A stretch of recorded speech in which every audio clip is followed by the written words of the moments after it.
Hello, I'm Tommy Campbell from Safariland, and welcome to the Wilson Combat YouTube channel, another issue of Gun Guys. And I'm here today with a legend, for sure, the man who patented the use of Kydex in making of holsters back in 1973, Mr. Bill Rogers. Bill, welcome. Well, thank you, Tommy. Good to be here. Good to see you. We've been working together for, 30 plus years, actually more than that, since I was back at Smith & Wesson in the 70s. Yeah, you were using a chest holster, as I recall. I was, made out of leather. That's it. And then you saw me at one of the matches and said, we got to do better than that. Yeah, well, the interesting thing, the history of Kydex holsters is it really started out not Kydex. The original holsters that I made was made out of a product called Norel. But I was an FBI agent in Chicago, and this is back in 1972. And we were issued a leather holster called the Buckheimer Clark, Hank Sloan holster made by Buckheimer Clark. And we were in a tussle with a fellow, and the next thing I know, my weapon was recoiling off the wall, coming back toward us on the floor. So I went home that night and said, I think I can come up with a better design. So the first holster I made was out of fiberglass, because as a kid, I'd worked a lot with fiberglass. But the fiberglass didn't have the flex it would break. So the next thing I looked at is playing with a product at that time called Norel, and it had a real high heat forming temperature, so it was difficult to work with, but it was a neat material. But within that year or so, a company by the name of Roman Haas had developed Kydex, and it was developed mainly for the aircraft industry, where they put the baggage. And it could take cold temperature as well as warm temperature, and its forming temperature was around 350 degrees, that's not so bad. So I started playing with Kydex, and that's the original holsters that I made were Kydex, and they were all Kydex. There was no leather involved in it. And I went back for in-service back to the FBI, and I showed it to a good friend of mine who was the armor, Lester Limerick. And he said, I like this concept. You need to leave with this. I'd like to work this in. We'd like to buy some of these. So anyway, short time after, he came back and he said, we'll give you a purchase order for 400 of these, but you got to solve the problem. Kydex is wearing off the finish off our Model 10 revolvers. And he said, Bureau can't have that. We can't have that.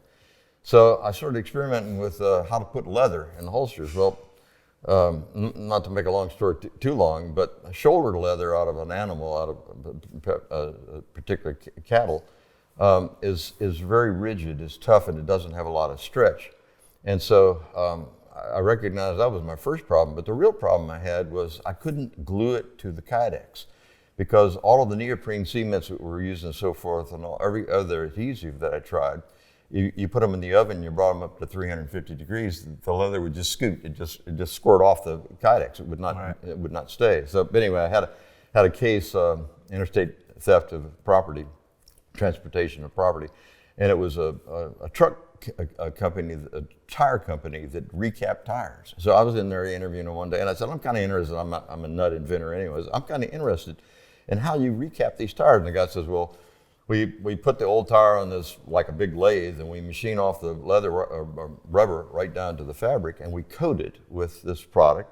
And when it cures, it's part of the rubber. And then we do the same thing to the other side, and we push it together under high temperature. I said, what kind of temperature? He said, well, about 350 degrees. Well, that was convenient. Oh, yeah. I said, hey, that works for me. And so I delved in a little bit more. Explain to me what products you're talking about. He said, well, we use a synthetic rubber called nitrile.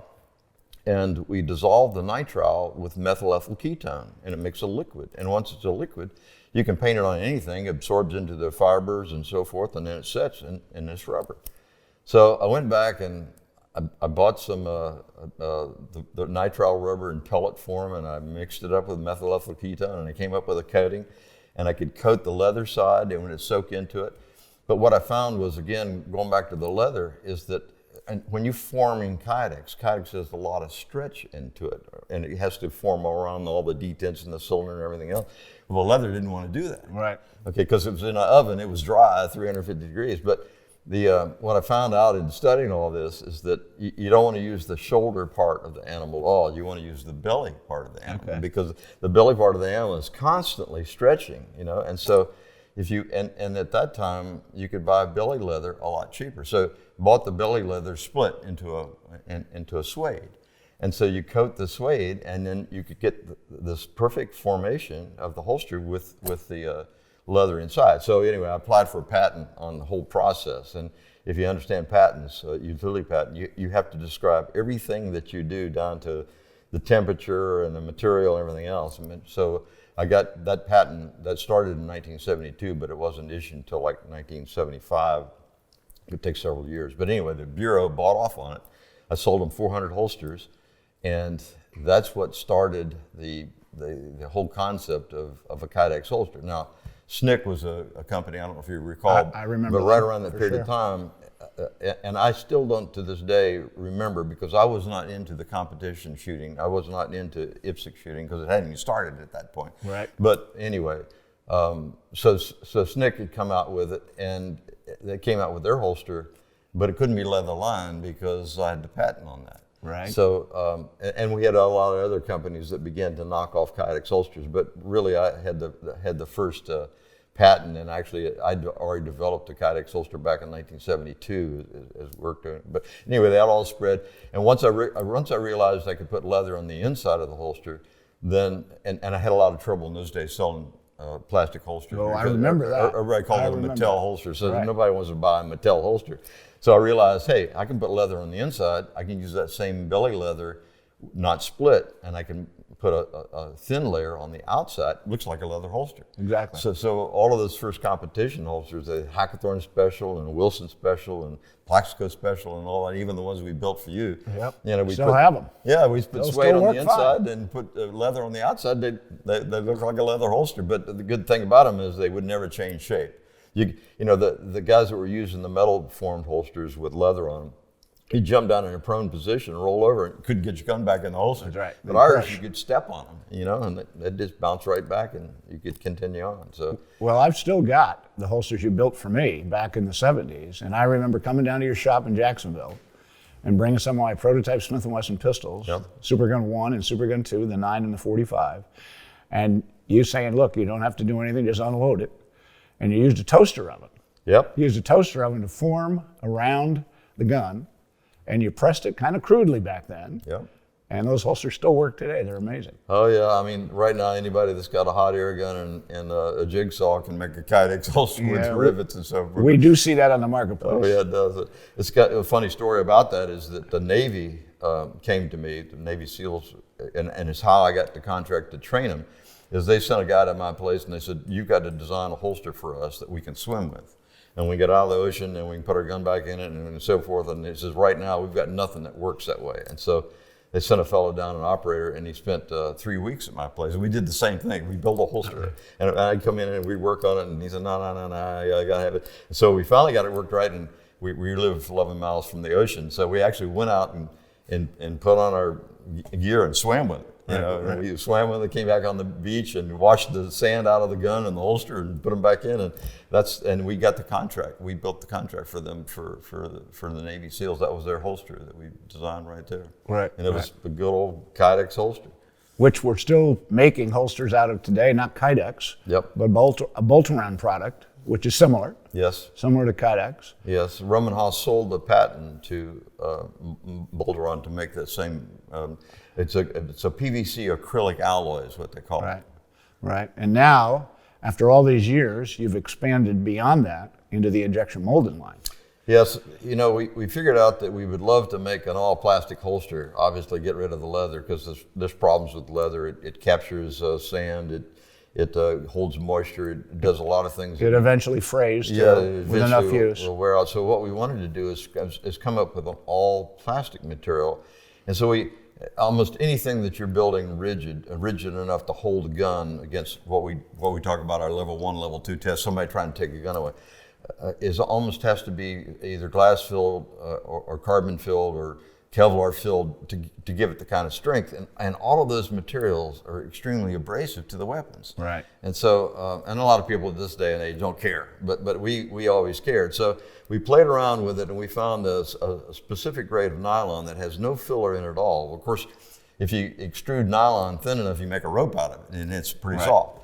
And so we began to experiment with this material, and we could build a holster with it, but it wasn't rigid enough and strong enough. But we we went back to the engineering and we thought, how you make cardboard boxes is you corrugate them, and how you have a metal roof that you can walk on that's real thin is corrugated. So what we did is we basically started corrugating the inside of the holster and putting ribs and so forth to give it that structure, so you couldn't bend it, couldn't flex it, couldn't tear it off the body, but it's a material that was non-abrasive. And you can take one of our, they call them 7TS holsters, and you can take it and rub it as hard as you want for the next half an hour on any of the finishes of the guns.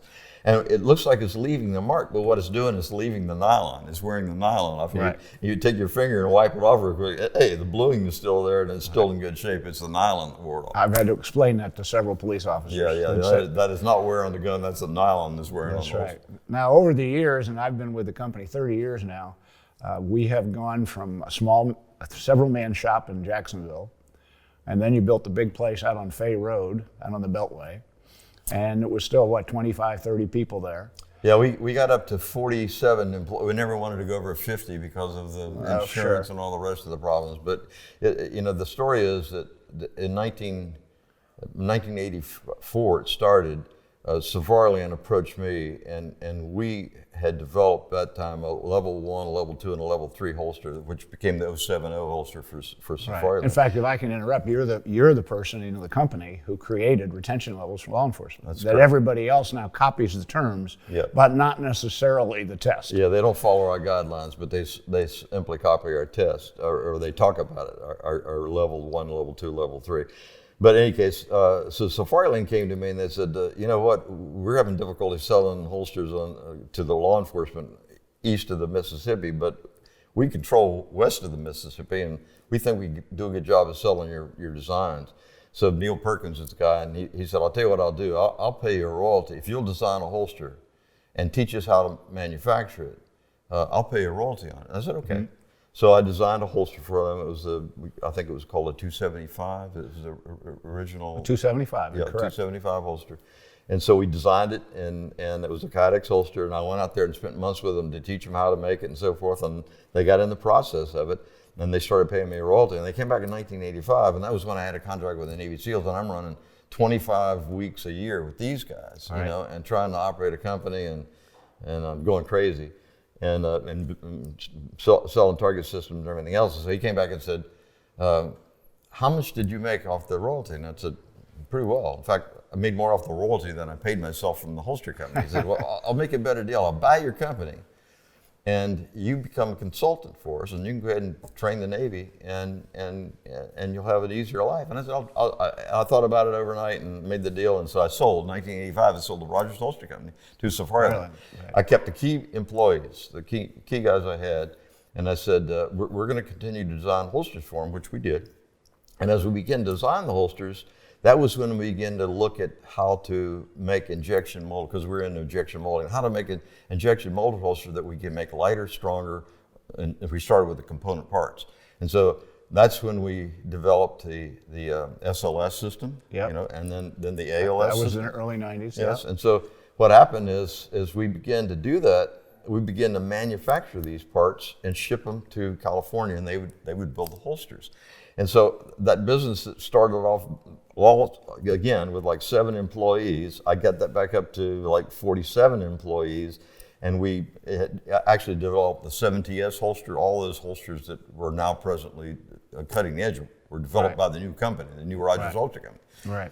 So again, turned around and sold it back to him again. Yeah, I know. This guy sells his company twice to Safariland. Not easy to do. No. But I can say that I came on board in 1990 with Safariland, left Smith & Wesson, and back then we weren't making all that many holsters per day. But I can say right now, going to the new operation in Jacksonville, we're doing well over 5,000 holsters a day, which is absolutely incredible.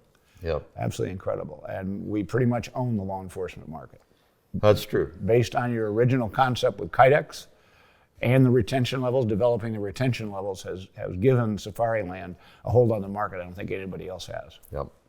So Tommy, it's good working with you, bud. Good working with you, Bill. We look forward to a lot more years for sure. And thank you, folks, for watching another episode of Gun Guys.